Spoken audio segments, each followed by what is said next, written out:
Alam mo, isa sa pinakamasarap na pakiramdam ang pagmumotor ng long ride. Yung tipong pagsakay mo pa lang ng motor, pagpaandar ng engine, may mararamdaman ka ng kakaibang saya.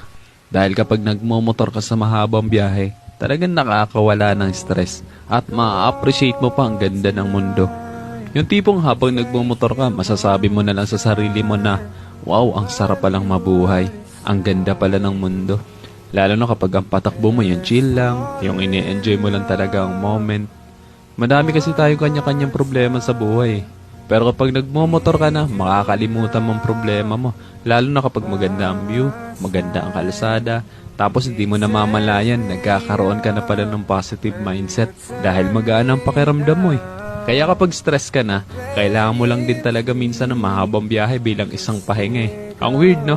Kasi nakakapagod magmotor pero ito yung pahinga ng gusto-gusto ng marami.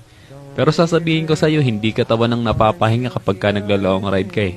Kundi yung utak mo. Kundi yung sarili mo mismo. Kaya deserve mo rin mag-enjoy. Deserve mo makarating sa magagandang lugar.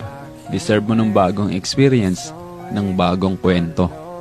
Ang buhay ay isang mahabang biyahe. Madami kang pagdadaan ng iba't ibang uri ng kalsada. Malubak, mabuhangin, madulas. Kailangan mo lang din talaga maging maingat.